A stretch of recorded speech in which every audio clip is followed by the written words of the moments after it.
Hey, ladies and gentlemen, it's me, Mrs. Gordon. I'm here today to go over with you a little bit more practice with our feedback loops so that you can see how to create a simple feedback loop first, and then we'll read a second article to go over a more complex feedback loop so that you have a further example about how to complete your work. I want to start with this, ladies and gentlemen, that when we're doing a feedback loop, there's essentially three pieces of the loop that we need to look at. So there's a stimulus, which has the body leave homeostasis or a constant balance. Our body is going to react in some way, and a result of that reaction, hopefully, is to bring the body back to homeostasis. So whatever scenario we decide to choose, we need to be able to break it up into those three pieces. Now, it's really important to start that we know what homeostasis looks like for whatever system it is we choose. So keeping in mind what homeostasis looks like is the first step. And then after that, we can kind of frame the rest of the stimuli, reactions, and effects. So we're going to start with a simple example here, and it's all about putting your hand on something hot. Now, homeostasis for me, I'm sitting here, I'm pain-free. My hands, they are not burning. They feel great. And so for me, homeostasis in an example where I'm sitting here without pain could be pain-free. Now let's think about that and relate it to our scenario. Here it goes. I put my hand on the hot handle of a saucepan. Then I take my hand off the handle and place my hand under cool water. Finally, the pain in my hand stops after about 3 minutes.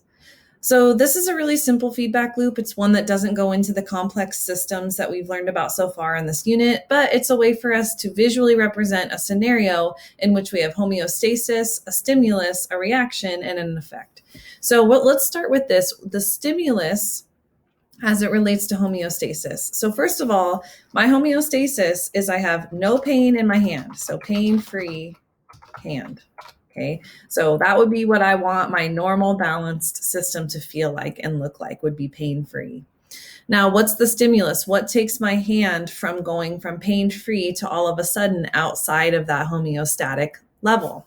Well, I put my hand on the hot handle of a saucepan. So my hand touches the hot handle of a saucepan.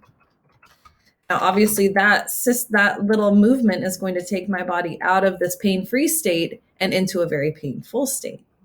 Okay. Now, the reaction is as soon as I put my hand on that hot pan, I'm going to feel a tremendous amount of pain.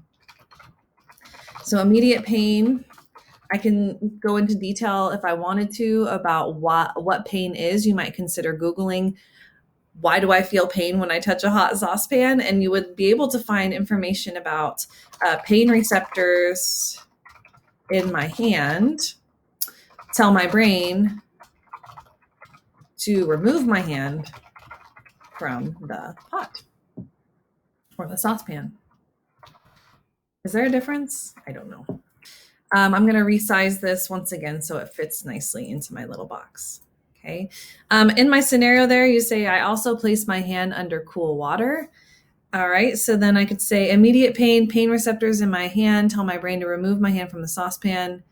Then I put my hand under cool water. Okay. And what are the effect of these things? So the effect of taking my hand off of the saucepan and then the effect of putting my hand under cool water is going to go here.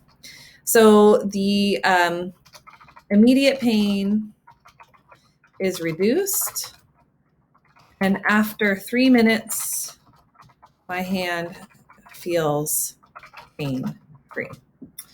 So once again, for your scenario, you can pick anything as simple as this, right? Thinking about a time when your body is in homeostasis and then your body leaves.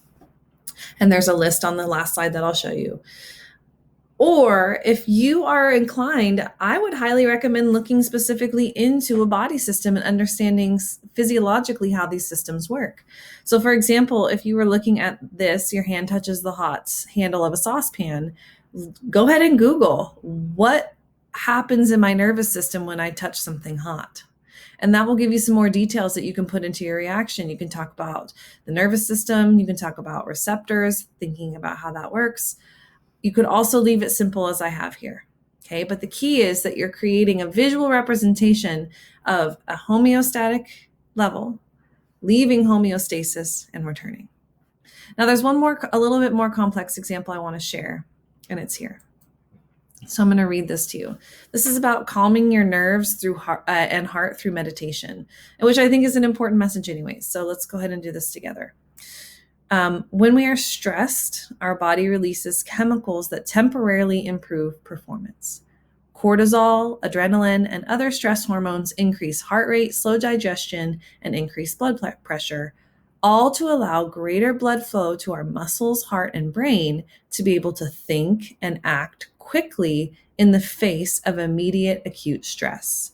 The body is able to recover from acute stress via a natural feedback loop in the brain. High levels of stress hormones in the blood signal the brain to stop producing stress hormones so that we can rest and recover from a stressful event. Now, in this scenario, we hope that a stressful event is something short, because what happens is when we enter a stressful event or a stressful scenario, our bodies react to that by sending out these hormones, cortisol and adrenaline. Now, if we remain in a stressful situation for too long, those stress hormones, cortisol and adrenaline, they can hurt our bodies. They don't function well if they're in the bloodstream for too long. Essentially, our neurotransmitters, they get overflooded. So that's a whole nother physiological lesson that we could go into. But what we want to think about is if we're in a situation where the stress is then taken away. Okay, so we're scared and now we're no longer scared.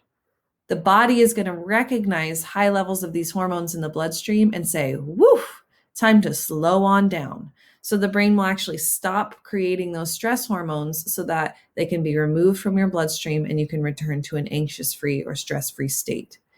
So when we're thinking about how to calm our nerves through meditation, it's all about bringing stress out of our bodies, focusing on things that are positive, focusing on things that are light, so that while we're in that state, those hormones, cortisol, adrenaline, and other stress hormones can be cleared from our bloodstream so that we can think clearly. More blood then can leave our muscles, the blood can leave our heart, the blood can re-enter our digestive system, and that blood can re-enter our brain so that we can have higher level thinking. When we're stressed, remember, our blood is going to go through parts of our body that are needed to fight or flight, right? Muscles, heart rate's going to increase. Digestion is going to slow so that that blood can be sent to muscles. Because of that, we have less nutrient-rich blood going to our brain. And so our higher order thinking, right, what we need to be reasonable and rational, we don't have that processing power. So we want to reduce stress, get those hormones out of our bloodstream so that we can return blood to areas of our brain that allow us to think at a higher level. So how do I put this on a feedback loop? So I've got a blank feedback loop here. So what I'm going to start with is our stimulus is, let's say, stress. So I'm trying to think of a specific event that gives me stress. How about my screaming children? Okay. Now, my children usually scream because they're excited or happy, or because they don't have a toy that they want because brother has it. So, but in any event, a screaming for me as a mom brings me an immediate sense of stress. And it's a biological reaction because if my kids are screaming, I need to make sure there's no danger involved. And so biologically, that reaction, that stress reaction is good, right? It makes me aware of a situation and want to go up and support my children. So what is my reaction to stress? What does my body do? If I look back at the article, it says, when we're stressed, our body releases chemicals that improve performance. So cortisol and adrenaline are released into my bloodstream. Okay, so I'm going to put that here. And I'm just getting that right from the article. Cortisol and adrenaline are released. Okay, because of that, blood from my core of my body is sent to muscles and heart. Okay, so that blood that was being used to process my food, to go to my brain for higher level thinking, to digest, that blood is now going to my muscles so that I can help my children in the event that they're in actual danger. Okay, so cortisol and adrenaline are released. Blood from my core is sent to my muscles and my heart. Now, what do I do to return to homeostasis? Okay, so the effect of this. So I have cortisol and adrenaline release, blood from my core sent to my muscles and my heart. Okay, but after a period of time, then my children stop to scream. Okay, so the effect of this, I get up out of my chair, I take care of my children. Okay, and as I solve my problem, so the effect of my stress reaction, I get up, take care of my children, and then when the stress is gone, the hormones leave the bloodstream.